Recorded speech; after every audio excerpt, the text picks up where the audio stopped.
o do ye ɲininkali ndo nati kabo Abidjan ko u ko an ba Kadija fatura k'a sɔrɔ ciden masanna yɛlɛ ko la an ba Karijatu tun bɛ diina juman na nin ye ɲininkali fu falati de an bɛ Ala deli nin tigi a kana nin ɲininkali ɲɔgɔnna ci a ma a kana nati Ala kana a bila a ka nin ɲininkali ɲɔgɔnna nati an ma an ba Karijatu mɔgɔ fɔlɔ minnu limana ni ciden ye o ye an ba Karijatu ninnu de mɔgɔ fɔlɔ minnu limana ni ciden ye a ka cidenya o ye an ba Karijatu de donc ni ɲininkali ninnu ɲɔgɔnna kana na ma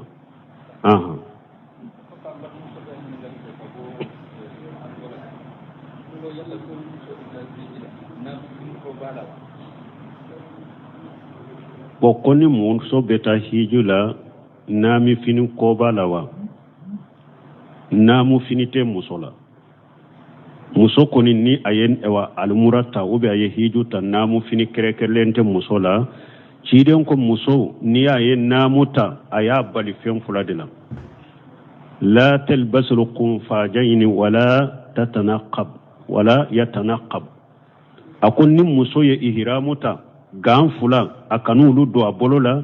a kana ɲɛda tuguna siri nin fula ni muso ye naamu ta ninnu de haramuyara a bolo ɲɛda suruna min da bɔra ɲɛsiri kama ko a kan'o dɔn wala buruhu min da bɔra ɲɛ kama bɛ biri ɲɛ la a ko a kan'o dɔn ani gan fula muso tɛ ninnu de dɔn mais o n'a ta o kɔrɔ tɛ ko a b'a ɲɛda bɔ dɛ a ka hijabu min b'a la a bɛ hijabu kunkolo jiga ɲɛdaw kan ka ɲɛda tugu n'a ye a tɛ ɲɛda sirina in de siri a tɛ ganw fana don a tɛgɛ fara fula la mais a b'a tɛgɛ fara fula dogo a ka hijabu kɔrɔ wali cɛw kan'u ye an b'a Aisatu y'o fɔ an ye a ko olu tun bɛ alikaba munumunu ciden ka hiju laban niqabu t'u la a ko mais ni wandi cɛw gɛrɛla olu la k'u b'u ka hijabu kunkolo k'u b'a jigi ɲɛdaw kan k'u ɲɛdaw tugu ko ni wali cɛw tɛmɛna o la k'u b'a kɔrɔta an b'a Aisatu y'o fɔ hadisa salen kɔnɔ wala naamu fini tɛ muso la i ka hijabu min b'i la dɛ i n'olu de bɛ naamu ta parce que muso dabɔra sutura de kama i n'i ka hijabu ninnu de bɛ naamu ta i tɛ ɲɛda sirila in de don dɔrɔn ani ga mais i b'i ɲɛ datugu n'i ka hijabu kunkolo ye i b'i tɛgɛ fara fila dogo i ka hijabu kɔrɔ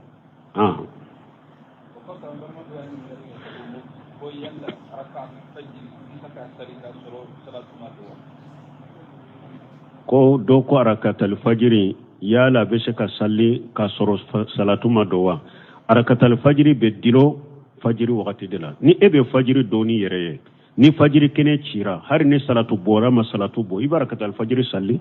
mais ni fajiri kɛnɛ ma ci fajiri yɛrɛ ma se fajiru sadugu i tɛ arakatal fajiri sali arakatal fajiri bɛ komi de arawatibu de sɔgɔma ye fo sɔgɔma wagati de ka dɔn a kɛra sa e y'a dɔni sali wale la de a kɛra y'a dɔni dɔ i yɛrɛ de bɛ fajiri dɔn fo fajiri wagati kɔni de ka se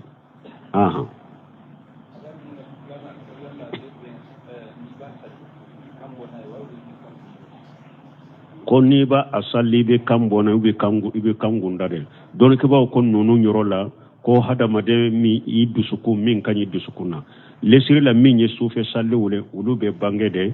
mais i yɛrɛ y'a dɔn n'i yɛrɛ y'a dɔn gundoli de ka ɲi dusukun na o de ni Ala ɲɛsiranya i bɛ Ala ɲɛsiranya ni dusukɔlɔsi sɔrɔ de la i b'a gunda n'i ko a bangelen fana i bɛ Ala ɲɛsiranya sɔrɔ de la i b'a bange e yɛrɛ bɛ min mɛn mais n'a y'a sɔrɔ i bɛ so de kɔnɔ mɔgɔ dɔ bɛ yen a fana bɛ sali ou mɔgɔ dɔ bɛ yen a fana bɛ ko wɛrɛ la i kana bange n'i b'o sugu la waalaikum salam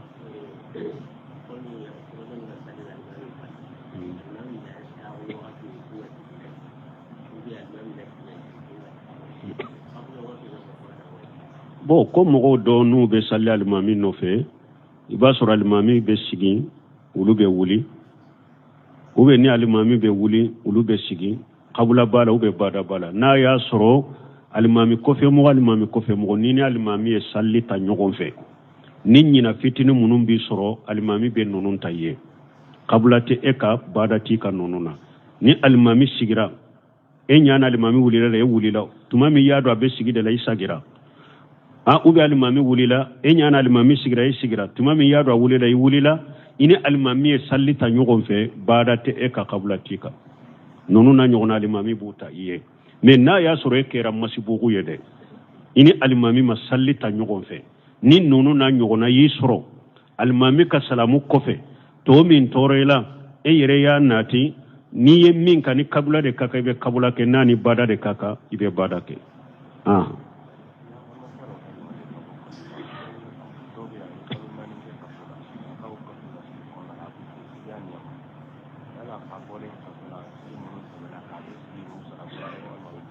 Como?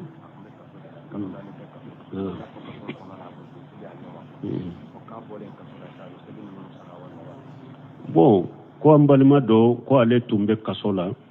farida saliw tɛmɛna kan a ye kalo 4 de kɛ kaso la a tun tɛ sali kɛ a ɲɛma n'a bɔra saliw saralen b'a kan u b'o sara u bɛ t'u sara nin tigilamɔgɔ dɔnnikɛbaw ka kuma fila de b'a la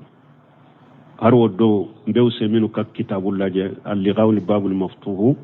yala ni mɔgɔ min ye a bɛ saliw dɔ sali a bɛ dɔ tɔ ye kafiri dɔ wa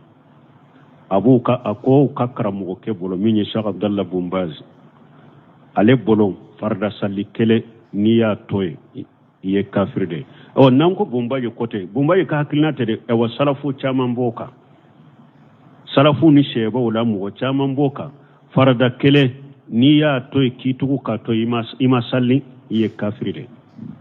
u b'o ka delila ko mun ye ciden ko ma bayna rajul wal kufra wa shirku tarku salat faman taraka salat faqad kafara nin be hadamaden ni kafiriya cɛ u bɛ fulankafoya sali toli de don al ahadu alladhi baynana wa baynahum salat faman taraka salat faqad kafara ciden ko faranfasiya min bɛ silama ni kafiri cɛ sali toli de don ni mɔgɔ sali to ye kafiri ye ani ciden ko man fatatuhu salatul asr faqad habita amaluhu ako mɔgɔ lagasara sali kɛlɛ n'a y'i da k'i tugu k'a to i ka baara bɛ tiɲɛna ko mɔgɔ ka baara tɛ se ka tiɲɛ k'i to silamɛya la donc dɔnnikɛbaw ka jamakulu bɛ nin kan k'a fɔ farida kɛlɛ n'i y'i tugu k'a to i ye kafiri de bon n'i taara olu ka hakilina na mɔgɔ min y'i yɛrɛ tugu kaso la farila sali ninnu n'u y'u to yen n'u ma sali o wagati i bɛ kɔnte kafiri de n'i bɔra u sarali t'i kan i bɛ tuubi ka taa Ala ma de ka continuer sali la parce que i tɛ se ka sara o farida kelen n'i y'a to k'i tugu ye kafiri o bɛ se ka sara i tɛ se ka sara n'i tuubira i bɔra kaso la i bɛ tuubi da minnu tɛmɛna i kan i bɛ tuubi ka bɔ la de ka sali minɛ kura ye de ka taa nin ye kuma fɔlɔtigiw o kuma filanantigiw minnu bɛ bulonsi minnu yɛrɛ bolo ale ko n'i ma sali to ye pewu pewu i tɛ kafiri ye n'i bɛ dɔ de sali i bɛ dɔ to ye an t'a fɔ i ma kafiri ko hadisa minnu nana al-ahadu alladhi baynana wa baynahum salat faman taraka salat ako ye de man taraka bil kulliya ko ni mɔgɔ min ye sali to ye de pewu i tɛ sali yɛrɛ bɛ kɛ kafiri ye mais n'i bɛ sali wagati dɔ de sali i tɛ wagati dɔ de sali kuma sahalen n'ale bolo e tɛ kafiri ye mais hari n'ale bolo n'i ma kɛ kafiri ye i y'i tugu ka farida to ye ale yɛrɛ bolo fana tɛ se ka sara o de la ye mun ye ko ciden ko man amila amala laysa alayhi amruna fa huwa raddu ciden ko ni mɔgɔ n'i ye baara kɛ baara min ni ale ka yamaruya ta kan i ka baara bɛ segin ma k'i tugu ka sali to ye kɔfɛ ko i b'a sara ciden ka yamaruya b'o kan wa donc hari n'i y'a sali Ala ma ko t'a la i y'i tugu ka farida minnu to ye hari ne ko i b'u sara k'u sali Ala ma ko si t'u la wala dɔnnikɛbaw ko ni mɔgɔ min farida minnu tɛmɛna la k'i tugu k'u to ye u tɛ se ka sara ni ɲinana ka farida min to ye dɛ ɲinan kɛra sababu ye farida min tora ye u bɛ sinɔgɔ kɛra sababu farida min taara k'i da o de bɛ sara mais y'i tugu ka farida to ye dɛ o tɛ se ka sara n'i tuubira i bɛ sali minɛ kura de ye ka tuubi ka nafila sali de caya ani nafila sun ani baara ɲuman tɔ minnu bɛ i ka junubu fɔlɔw touché ka bɔ i la mais a tɛ se ka sarali t'i kan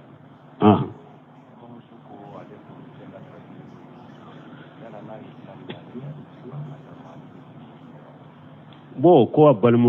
balimamuso dɔ ko ale ka furu kɛ lajarabiri ni dɔlɔmi ye n'a ye dila ɲin'a fɛ a bɛ daga ale ka kumantiya dila la o tɛ daga ye a bɛ dɔlɔmi min na a bɛ fasira de la fasira baara de don mais n'a ye e ɲini a wajibilen bɛ e kan i k'a ka hakɛ d'a ma dila na fo ni yɛrɛ siranangu jɔrɔna n'a sikaralen dɔ kana fɛn k'i la ninnu ye fasiri baara don muso ni fasiri baaraw dɔ sabatira i cɛ la ou bien cɛ ni fasiku bara do sabatilen be ka musola silamiya sariya la a wajibilen tika iko jako yika bilade silamiya sariya la muso a wajibilen tika jako yika furusa me silamiya sariya wordu di chema ni muso be fasiku bara do lo desara la wordu be bolo na kadiya bila silamiya sariya ti jaragi awo muso fana ni silamiya sariya ko i kana ewa bilali nyini i chefe ni bashite doni ke ba ko ni fasiku jogo de do sabatira i chela i kuma kera ne sha kera mu bila nyamariya ni ordu fana bi bolo e ka fursa nyini nyamariya ni ordu bu bolo be fursa nyini ni ko nin che jogo lanko no min bala fasiga jogo min fuleni ne te se ka kunte se ka sabala koro ordu bi bolo ka nyini furu ka safenti kanena wala mbo fo aye min ni e ya do sikra min do be se ka mako nyana bo ka soro e ka tora tala ikana kumantiya ka fo nyogonyana parce que chide nya hadisa do renati akom muso ni ce ye dila nyini ife darurate foyete ni yere balama ye kumantama ako ala diminen de bi korofo kata duguje malika bi danga fo kata duguje ako muso ewa muso ni ce yi nyini hari ni ebe gabugo de la ebe tobili de la i ce yi wole kana pura ka makonya na bo ako hari ni be tobili gabulu de la tobili de ke na aka ka makore nyana bo ikana kumantiala donc ambe min fo ate daga iki yere kumante ala ko abe dolomi fo ni yere ya don afule dolomi minna ne en konnanjiya kayin desara min ni nyi yere kumante ama adolomi to ko ate senemo obeke sababu ye abe dolomi ntoye dina masalaha benina ibi yere tigala nina ibe ko ewa kafo nyogonya bali ibi yere balala kani kafo nyogonya nina ni yere ya do obadila ni yere ya do obadila obeke furaye ka dila be dolomi mbila ibo ke men ni yere yado atese ka ke furai ni eye o akumanti ala obe dode fara ka fashira ka obe dode fara aka bolika ka bo dinala obe dode fara ka jogolan kola ya kata donc iti yere kumanti ama ebi yere dama ka hakke di tusuru ebe konnanjiya min kai ube be mogo munun bilala ka bu akan nin fashiya bila ka dolomi bila ibo de ke ni desera la cho silamiya sarere ordul nyamariya dima iki ka furusa Alaikum salam.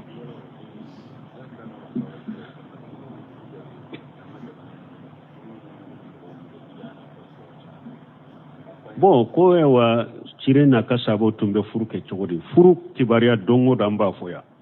Furu ke chogo silamiya sariala dongo do abe foya. Donc furu yede ni eye muso ye ube ye mo do ka de muso ka kibaria me ebe fe ka muso furu ibese kata anya fo chogo me chirien ko ni ba fe ka muso furu ikaye aka nyogonye o de be kanu dume ani nyogonje aka nyogonye donc na ya soro muso do e ba fe kam min nyini atemeteme ton abe nyogonye iyaye afana bi do yeli werete ola ube ibese ka yimeru yere yado ninte bo ni muso inte bo wakati bede ne ba fe ka nyini furu la fana ibeta yimeru aka bosira wala sebo yo nyogona ke atemesira we sira mununye ibeta sige kati merio pura temeto ikaye ni obe manya fana musore atobo nyamariya diri ma ibeta aka faso kono ka nyina awodi jufe ide muso masina ne ba fe nkaye mba nyini furula abe nyamariya dama ina te lankolonya de aka woliji do nyana abe seka awa akunkolonya fa hijabu ye kunkolonya fa ma ba be bo aba tege farawu bo iba nye dawu ye kunkolo kan fion abe sutura bo la hari na sutura le abe sutura bo ulula atege farawu abe sutura bo ulula sen farawu abe sutura bo ulula ibaye parce que muso cheni na fion be doni nununye ibaye ni ya laje a diariye iba nyina ka wole jufe ni fana diara ye wole ju ya nyininka furu be kenin chogo de la foro abeke ni atelan kolonya ube baro lankolo ebe muso min nyini whatsapp bina che telefoni bina che be baro lankolo na ube abe bonyo fo tede abe nyogo nyede folo na ye nyogo nye adiara nyogo nye iba nyini aka wole jufe bon na nyini na wole ju fana fe anya fo anko furu siri ye minye awa saratu kadafa furu saratu ka arkanu nikah uluka sabati mana furu ɲɔgɔnma fula ulu ka jeni furu ye furu ɲɔgɔnma fula ka jeni furu ye alqabulu wal injab o ka fɔ ne b'i ka denmuso musani fɛ nya di ma nya mina o ka kɛ furu la alqabulu wal injab min ye ewa an ko furu ɲɔgɔnma fula ka jeni furu ye wal alqabulu wal injab o ka kala wa tayin li zawjayn furu ɲɔgɔnma fula n'a bɛ furu siri o ka kɛrɛkɛrɛ muso tɔgɔ k'a fɔ jamu k'a fɔ cɛ tɔgɔ k'a fɔ karisa masina jamu k'a fɔ waliju ka sɔrɔ ye muso ka waliju de b'a dɔn furu la waliju ka sɔrɔ ye donc dɔw bɛ seerew fara kan majahabu ye ɲɔgɔn sɔsɔ o la dɔw bɛ seerew fara saratiw kan dɔw tɛ seerew fara kan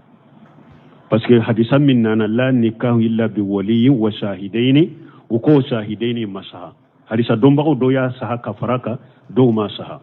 hari tuma min ye bunu seminu ya kumana ka saral mumu tewla ako likulli jawadi kabwa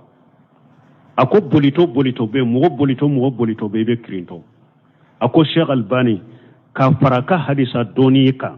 hadisa doni sabatilen ba bolo ako me akatawra ya na ko la nikahu illa bi wali wa shahideni na yi shahideni saha kwa kirinto roya shahideni sahalente akatawra ya na yi shahideni saha ko de ya to majabi malikila sere kote sarate majabi malikila furula ni furu kera jaman nyana doro furu sirla jaman nyana doro majabi malikila furu banna ka fofo sere fura de ka sorote majabi malikila ale ko ni furu kera jaman nyana doro ya banne parce que hadisa minye sahideni faraka ko hadisa sahalente do fana ya saha ka faraka donc ni furu kera nin chogola muso nyinina muso ka woliju fule cheka ewa chiden fule sere fula fule muso ka ewa cheka wokilu ka fo donc ewa muso ka wolijuma annana karasa de yanci koika karasa masina na kadaye aya nyini furula muso ka woliju ko honya dama cheka wokilu fo ahanya minaye furu sirla furu na furu akera sa aye furu na furu fo furu na furu ma fo furu na furu ko ni furu tinya ni furu na furu tala mama fo sarati kono mais abe aba kono mais ama fo sarati kono parce que furu na furu be se kasiri ka soro hari na furu ma bo ka soro hari furu na furu ma fo ma lam tafrudu lahunna farida o be aya kono furu be se kasiri ka soro hari furu na furu hakke ma fo furu na furu ko ma fo mais ko fa bena be ala donc ba ko ni furu siri la furu na furu ko ma fo ma hakke fo ni o che fatura sisa ube muso fatura nan ko ka furu na furu ka bo hakke tu ma fo joli be dama sisa maharum misluha muso kabila kono anyogona furu la minna o de be bo ka dama sisa ka da ka che tabawma o de be bo che fatulen ko fe ka dama ni furu misri la ka sorama furu na furu hakke fo ni o furu na furu hakke na bena sara na yere benna minna fule na ma be fenna laha masaru misluha muso nyogona furu la minna o de be dama donc silamiya furu siri nonunde do na atomi mbe ambolo an be se ka pa do kunna de an hakili be se ka bo do la uba kono me silamiya ka furu sili ambe gorobali min fo de nonunde ka muso nyini aka wole jufe ni ya do abe nyogo na ya do asora abe nyogo ndo ka kura fule na te nyogo ndo ka fur abe se ka nyogonye na ye nyogonye iba nyina ka wole jufe uba yelen ko fe na diaran iba nyini na ma de be se ka bo iya yeli minke ninye silamiya jera ola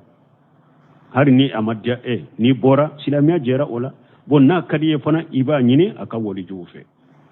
wala furushiri fana yede ni mugo kasigi mais be munun fo nye woro bo wuyo ka furu na folo be fo nya be bo ini muso be bo de be soro o chugote de furushiri li yeda nya fo chugo me aka ke mugo nani nyana sigi ka ke mugo nani nyana furu kasiri ni chogola ninde toko ko furushiri ewa kutuba nye musa habude kutuba kalana alhamdulillah ni kutuba makala furusiri kone ninde be muso kitai furusiri la nyo fo ya haro do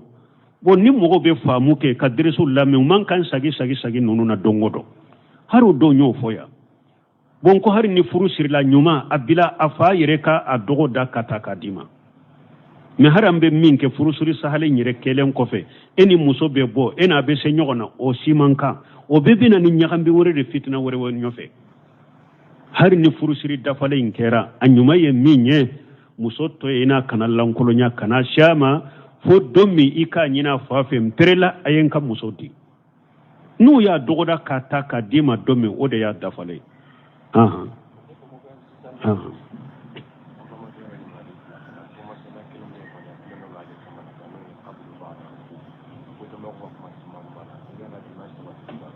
bo ko do ko e wa masala kulenya le corona fili ko ale qabru bada wuro ko don ko ka kuma sale nyiminya ninna folo ninna ahmana buni hambali nyin kala ninna ko ibe ka swala mana kumbele bilali ko fe kasagi ki bolomina ahmada buni hambali nyin karala aku ibe ka swala na kadiye bolo fulamina na kadiye ujigi mo kana nunun ke kele kunye ka nyogon ke fili bantie ka nyogon ke bidiye o ye khatawde ni mogo ye mogo ke filibantiye ko bada wuro ko aya bolomina i fan ede ye filibantiya barake iye katawuke iye filibantiya barake ube ni mogo min ko bada wuro ko min ya bolo fulamina iye bidiya ke ye katawura Sheikh Albani de ya fo aka kitabu kono sifatu salati nabi ko ni mogo min ye alqabru bada wuro ko bidiyatun dalala na nyogona doni ke bawo ye kuma isagama bulugu do be doni ke bawo farala nyogon ka kasarahu tumamu shera alqabru bada rukui iko qad asrafa albani Sheikh Albani iji jala hajan haji bid'atun dalala uko Sheikh Albani dante mena tumami ayen ninke ko biliyaru fili bantala dante mena o yorola aka mustahabu ya koni sosoni bara doni ko woni nyogonje ewa ka fo do ba fo fana ko bumbaji de ya do bumbaji tede buni hajame bode ka alqabru bada rukui muhallatigi buni hajamu bode ka ibn hajar haytami bodeka alqabru bada rukui abu hanifa kama jahabin ubode ka alqabru bada rukui bombaji ma do de bombaji be sega fendo dina kuno na ma min soro e na sabati lembe sarafu bolo atese ka do ahmad ibn hanbali de laka nyinin kala ko ibe ka swala na ya soro bidia do ahmad bi do ka swala atido ka swala donc mogo munun be ni masala sugu geleya ku ke karta tay mimba abolo fulamina qawda wuruku bada wuruku ko ke filibante ko ke bidia mo ede be filila ede be qatawula tumami ibn semina rahimahullah ka kitabu kono fatawa kanil islami anyinin kala ninna ko alayya ya karamo do ka kitabu kono ko bada wuruku ni kumbele bilali ko fe ni bolo fulamina ko ye bidia ke sanu semino ka kuma injabi ako sana le ka kuma injabi folo ko ale ba kuma nye bilake ka kuma mogo fe mogo munu masaila minye masala sisi hadiyai e ya famu chogomi ni ma famu chogola ya famu chogorela masaila mindo nasu sere humanala mala sisi masala sisi hadiya kam mogo ke bidia mogo ye wala akon ni nya kuma girima de ale be kuma mogo fe nenna masaila sisi hadiya minye e fonko nyogo wala doro ina fama ko bidia mogo ko ale be kuma mogo fe wala ka soro chamante albani ka kuma de famu albani ko ale ko ni nde de la ka me ka kasitira ko ale ko khabdu bada wuro ko bidia do ko me ale bolo ni nye bidia e ani ake baga ye bidia mo ya ko kolin ko kele muntere ko ale bolo mo munum bo khabdu bada wuro ko ale bolo bidia mo tere ko ale ko ni nye bidia e ani mo ye ninke ye bidia mo ya ko kele muntere mogo munumbu kabudu bada wuruke ka ko ale tuke bidia mogoy ale ko bidia do me ani emi nyi kabudu bada wuruke e bidia mogoy ko kele wonte ayen nim fo ka perbela ni re ni me ala wala fo ka don ka ko kuma u bede la me ku ka kitabu de sege o ku ka kuma u la nyini de do albani ko ale ma fo ko ni mogo mi nyi ka bolo mina bada wuruko ke karasa bidia mogo de parce que ya bolo mina bada wuruko mo fo de ko ale ko de kabudu wuruko e o de bidia ako bidia do be mogo do ba ke o tigla mogo te bidia mogo masayla la masala sidi hadiya da ne bolo ni nye bidia te dina kono men nin kai si hadu la bidia te ale ya ka be ke bidia mogo wa ako nin ka koloshi ne bolo ni nye bidia yi ani mogo min nya ke bidia mogo e bolo minana be bada uruka e bidia mogo ko kele untere parce que e bolo sisa e bolo isti hadiya le ko ni nye bidia yi men nin fana mustahidu ra ko bidia te ale ya ke o ba ale ke bidia mogo wa donc nunun ka famu dina kono mogo kana teliye fatawa wala mogo kana talkalandon kana teliya kuma wala ibnu seminu ye ko kelen fo fana ako ale be min fo kalambaw ni kalandew ma ako al ulama al quddam fuqaha al quddam ako fuqaha koro munun temena ako ulu ka kitabu de nyini ka ulu de ka kitabu muraja ka deleta ulu tala ako karamugo kuran nunu uka ilimu ya ilimu satahiya ako karamugo kuran nunu doni ke baka kuran nunu ako ewa doni nte bamana kamme kosobe doni sanfela ma de bubolo ako a dow fule nu ye programu min dila ka sigi akuna uboro kono dro bina ute ta fanyira do wirela me ako doni ke baka fuga hawu munun temena ayem misali yake mughni lil qudama mughni li ibn qudama ani muhajjab lin nawawi akon ni be fiqhu nyini sagi kata nin kitabuma fiqhu la akon nunun de ka famu kaddu uka famu kaddu et puis masaila ibese kam asurunya kuma kelen kono iba famu ako me doni ke baka kura ufule ako iba soro mughni ye kuma min fo kake e wa fe kelenye nawawi ye kuma min fo fiqhu la ka ko fe kelenye ni doni ke ba kuraw nu yudo ka kitabu kono beta fe fula fe saba fe nani bo ite ta fani na fanyire do ala o difference bede doni ke ba folo fuka haw folo ay bamba ulude ka kitabu ka doni ke ba kura munum be duguturo kura munum be sesa aku ka ulumu ye ilmu satahiya u ye min préparer ka siga ka no dafara nu ma wajuli dabila drobe be beta fe fo min ta kono donc me doni ke baka folo fuka haw folo lutu akaddu amonen de be wulu bola duguma na sanfela donc an kan nin kolosi donc ambe min fo al qabdu bada wurukoy doni ke baw kan nyogon soso bala ni minya balu abulo jigi bada wurukoy kana fo ye bidiyake kana fo filibanti kana dima koro kana nyugwala bada wurukoy ni mo min fana ya abulo flamina kana fo filibanti kana fo bidiyamo kana nyugwala kana kele kuma fulate ni nyewa min fo arajihu ye minye alqabdu bada rukuyi wode ke kagiri kuma fulaina wode kagiri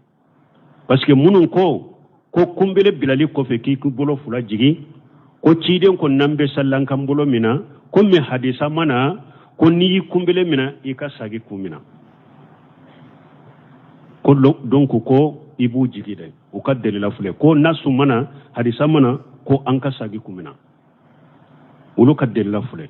munun ko kumbele bilali kofe i bolo fula mina o ko hadisa nana bukhari kono sala bunu sadi ka hadisa kana ya'muru rajul an yara yaminahu ala shimalihi fi sala ko ciden tumbe mo nya mari ki kinin bolo da numan bolo ka ni be sallila ko hadisa na to do be sala na sai kono ja kana qaima fi sala ko ciden tunkera na jolen be sallila abe kinin bolo da numan bolo ka bo ko ciden ko ni jolen be sallila de bo ko joli fula qabla urukuyi joli ana bada urukuyi joli ko hadisa simana ku bo nyogon koro istisna umana ko da to sheikh salih fawjad de laka ko istisna ube hadisa min nana mugommi qabla urukuyi joli ani bada urukuyi joli ni hadisa min nana ku bo nyogon koro ku te kelenya ko hadisa be mumbo ayran nake ciden ko i jole sallila i bolo fula mina hadisa min nana ka joli fula imbo nyogon koro ko qabla uruku joli ni bara uruku joli te kelenye uira na ko hadisa nati hadisa mana wala i jole ne be sallila bara ko ika bolo mina o ko fana lesirila bolo be ke chogo tido sallila fo kata salli bacci de nya chogo be fo akon ni be kabaru fili bolo ka ke kama hakela ube tilo hakke kabaru fili len ko fe akake disila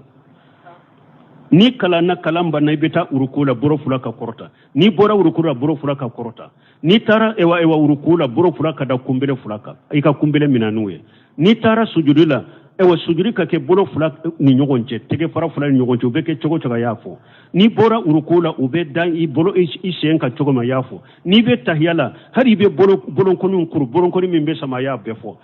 bada urukui na ya soro donyoro bala ni disita tumbafo Cheikh Abdallah Bumbaje ninde fo akon fule kam min fo ko na ya soro bada urukuyi bolo fula be mina ko ciden tumba fo ko tumbe jigide ako amde ba fo na ya soro bolo fula be jigide bada urukuyi la nugula ilaina